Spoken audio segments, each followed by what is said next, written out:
आकाशवाणी सोलापूर. नमस्कार. सोलापूर दिनांसाठी मी पद्माकर कुलकर्णी. ठळक घडामोडी. सांगोला, मंगळवेढा, पंढरपूरसह अनेक गावांना भूकंपाचा धक्का, कोणतीही जीवितहानी नाही. डायल 112च्या वेगवान मदतीमुळे सोलापूर पोलीस आयुक्तालयाचा राज्यात दुसरा क्रमांक. सोलापूर आकाशवाणीचा आज 39वा वर्धापन दिन, रक्तदान शिबिर आणि संगीत मैफिलीचं आयोजन. आणि हन्नूर इथं झालेल्या राज्यस्तरीय बैलगाडा शर्यतीत बुलढाण्याच्या बंब्या खांडसकर यांच्या बैलगाडीचा पहिला क्रमांक. आता घडामोडी विस्तारानं. सोलापूर जिल्ह्यातील सांगोला, मंगळवेढा, पंढरपूरसह अनेक गावांना काल सकाळी 11:22 भूकंपाचा सौम्य धक्का जाणवला. रिश्टर स्केलवर या भूकंपाची तीव्रता 2.6 इतकी असल्याची नोंद झाली असून सांगोला इथं भूकंपाचा केंद्रबिंदू असल्याचं राष्ट्रीय भूकंप विज्ञान केंद्रानं प्रसिद्ध केलेल्या पत्रकात म्हटलं आहे. सांगोला, मंगळवेढा, पंढरपूर परिसरातील अनेक गावांना भूकंपाचा हा सौम्य धक्का जाणवल्याचं राष्ट्रीय विज्ञान केंद्रानं म्हटलं आहे. सोलापूर, सांगली आणि विजापूर जिल्ह्यातील सीमेवर असलेल्या सांगोला तालुक्यात भूकंपाचा केंद्रबिंदू होता. भूकंप झाला त्यावेळी बहुतांश नागरिक कामानिमित्त घराबाहेर होते. शिवाय भूकंपाची तीव्रता कमी होती, त्यामुळे तो जाणवला नाही. या भूकंपानं कोणतीही हानी झाली नसली तरी नागरिकांमध्ये मात्र घबराट पसरली आहे. नागरिकांना अधिक वेगानं मदत मिळावी यासाठी पोलिसांनी मदतीसाठी डायल 112 ही योजना सुरू केली आहे. यात मुंबई नियंत्रण कक्षाकडून डायल 112 हा नियंत्रण कक्षातील डिस्पॅचरला मिळालेला कॉल सोलापूर जिल्ह्यातील बीट मार्शल आणि पीसीआर मोबाईलला 44 सेकंदात मिळाल्यानं सोलापूर शहर पोलीस आयुक्तालयानं 6.5 मिनिटात त्या तक्रारदारांकडे जाऊन मदत केली. त्यामुळे सोलापूर पोलीस आयुक्तालयाचा राज्यात दुसरा क्रमांक आला आहे, अशी माहिती गुन्हे शाखेतील सहाय्यक पोलीस आयुक्त राजन माने यांनी दिली. सोलापूर शहर पोलीस आयुक्तालय अंतर्गत येणाऱ्या डायल 112 वर मागील महिन्यात 2225 तक्रारदारांचे कॉल आले होते. यात सर्वाधिक महिलांबाबत तक्रारीचे कॉल आले. यासाठी त्यांच्यापर्यंत तत्काळ मदत करण्यात आली असल्याचं राजन माने यांनी सांगितलं. तर 112 वर खोटे कॉल केल्यास त्यांच्यावर गुन्हे दाखल करण्यात येतील, अशी माहितीही त्यांनी दिली. सोलापूर आकाशवाणी केंद्राचा आज 39वा वर्धापन दिन आहे.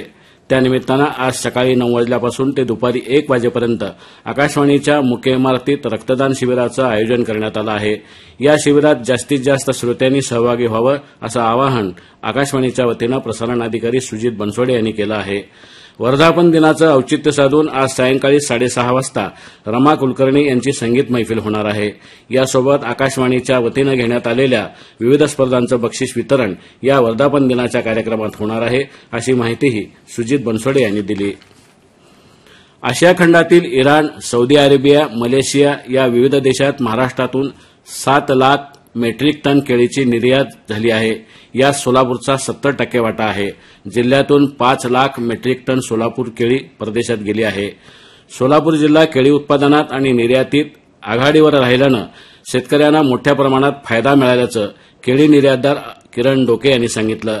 सोलापूर जिल्ह्यात करमाळा, माढा, पंढरपूर, अकलूज, मोहोळ, टेंभुर्णी आणि मंगळवेढा या ठिकाणी मोठ्या प्रमाणात केळीची लागवड केली आहे. येणाऱ्या काळात सोलापूरच्या केळीला निर्यातीत मागणी असल्यानं शेतकऱ्यांनी केळी लागवडीकडे अधिक लक्ष द्यावं, असंही किरण डोके यांनी म्हटलं आहे. सोलापूर शहरासह जिल्ह्यात बार्शी, मंगळवेढा, पंढरपूर, वैराग आदी भागात काल वादळी वाऱ्यासह अवकाळीचा पाऊस झाला. या पावसामुळे द्राक्ष, आंबा, केळी या फळपिकांसह गहू, ज्वारी आदी पिकांचं मोठं नुकसान झालं आहे. दिवसभर उकाड्यानं हैराण झालेल्या नागरिकांना काल सायंकाळी अनेक ठिकाणी पडलेल्या पावसानं हवेत गारवा निर्माण केला. सोलापूर शहर आणि परिसरात वादळी वारे, ढगांचा गडगडाट आणि विजांच्या कडकडाटात पावसाच्या हलक्या सरी पडल्याचं वृत्त आहे. आजपासून पुढील 3 दिवस असाच अवकाळी पाऊस पडणार असल्याचा अंदाज हवामान विभागानं दिला आहे. अक्कलकोट विधानसभा मतदारसंघातल्या सलगर भागातील रस्त्यासाठी 25 कोटी रुपये तर अक्कलकोट ते बासलेगाव रस्त्यासाठी 10 कोटी रुपये असे एकूण 35 कोटी रुपये केंद्रीय मार्ग निधीतून मिळाले असल्याची माहिती आमदार सचिन कल्याण शेट्टी यांनी दिली. मंजूर झालेला रस्ता हा अक्कलकोट ते निमगाव, चिक्कहळ्ळी, सलगर मार्गे भोसगा या 20 किलोमीटर रस्त्याच्या मजबूतीकरणाला 25 कोटी रुपये तर अक्कलकोट ते बासलेगाव रस्त्याच्या 6 किलोमीटर लांबीच्या रस्ता मजबूतीकरणासाठी 10 कोटी रुपये मंजूर झाले आहेत. मनोरमा परिवारातील आर्थिक संस्थांनी मार्च अखेर 2261 कोटी रुपयांचा व्यवसाय केला आहे.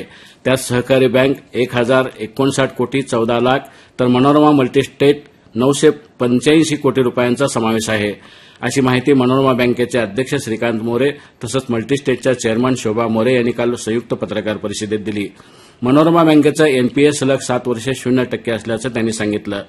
मनोरमा बँक आणि मल्टीस्टेटच्या वतीनं रविवारी 6 एप्रिल रोजी दुपारी 3 वाजता छत्रपती रंगभवन सभागृहात गीत रामायण कार्यक्रम आयोजित केला आहे. गायक अतुल बेले आणि सहकारी हा कार्यक्रम सादर करणार आहेत, असंही त्यांनी सांगितलं. तर वैराग इथं मनोरमा बँकेची एक नवी शाखा सुरू होत असून त्याचं उद्घाटन बुधवारी 9 एप्रिल रोजी होणार असल्याची माहितीही श्रीकांत मोरे यांनी दिली. सोलापूर जिल्ह्यातील प्रत्येक सरकारी कार्यालयात महिलांसाठी शौचालयाची स्वतंत्र व्यवस्था तात्काळ करावी, तसंच जिल्हा परिषदेच्या प्रत्येक शाळेच्या वर्गखोलीत सीसीटीव्ही कॅमेरे बसवून घ्यावेत. या दोन्ही कामांसाठी नियोजन समितीच्या माध्यमातून पुरेसा निधी उपलब्ध करून देण्यात येणार असल्याची माहिती पालकमंत्री जयकुमार गोरे यांनी दिली. नियोजन समिती सभागृहात काल विविध विभागांच्या आढावा बैठकीत पालकमंत्री जयकुमार गोरे मार्गदर्शन करत होते. याप्रसंगी जिल्ह्यातील लोकप्रतिनिधी, विविध विभागातील सरकारी अधिकारी उपस्थित होते. या पुढील घडामोडी विश्रांतीनंतर.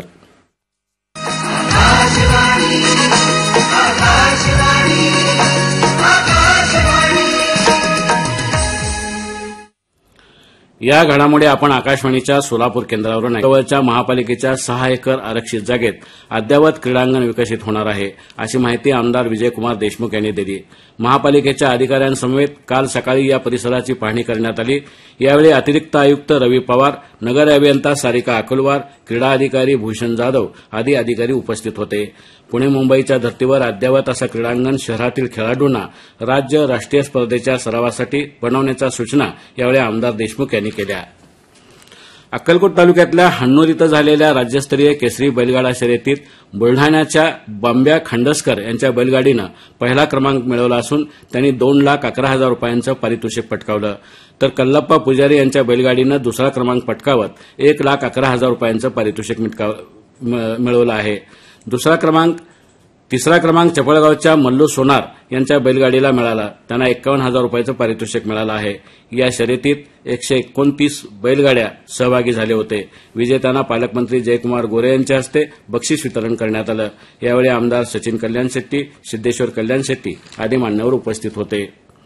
आंतरराष्ट्रीय बालपुस्तक दिनानिमित्त सोलापुरातल्या सहस्त्रार्जुन प्रशालेतील शुभम वाघ, हुमेरा शेख, प्रतीक्षा फडतरे, स्नेहा कोरे, साक्षी अर्जुन, अस्मिता परशेट्टी, श्रेयस हुच्चे, स्वस्तिक मलजी, अतुल शिंदे या विद्यार्थ्यांचा उत्कृष्ट वाचक म्हणून दयानंद महाविद्यालयाचे उपप्राचार्य डॉ जयराम भिडे यांच्या हस्ते सन्मानपत्र आणि पुस्तक भेट देऊन त्यांचा गौरव करण्यात आला. याप्रसंगी शाळेचे मुख्याध्यापक भगवंत उमदीकर, डॉ विष्णू रंगरेज, मंजुषा काशीत, मल्लेश पुरवंत यांच्यासह शिक्षक आणि विद्यार्थी उपस्थित होते.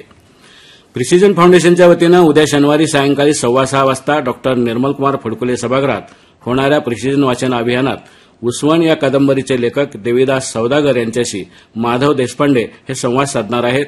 तर उसवण कादंबरीतील काही भागांचं अभिवाचन मार्तंड कुलकर्णी करणार आहेत. आता तापमान. सोलापूर शहरातलं काल गुरुवारचं तापमान अंश सेल्सिअसमध्ये असं होतं. कमाल 38.5 तर किमान 25.1. शेवटी पुन्हा एकदा ठळक घडामोडी. सांगोला, मंगळवेढा, पंढरपूरसह अनेक गावांना भूकंपाचा धक्का, कोणतीही जीवितहानी नाही. डायल 112च्या वेगवान मदतीमुळे सोलापूर पोलीस आयुक्तालयाचा राज्यात दुसरा क्रमांक. सोलापूर आकाशवाणीचा आज 39वा वर्धापन दिन. रक्तदान शिबिर आणि संगीत मैफिलीचं आयोजन. आणि हन्नूर इथं झालेल्या राज्यस्तरीय बैलगाडा शर्यतीत बुलढाण्याच्या बंब्या खंडसकर यांच्या बैलगाडीचा पहिला क्रमांक. आणि याबरोबरच सोलापूर दिनांकमधील घडामोडी संपल्या. नमस्कार.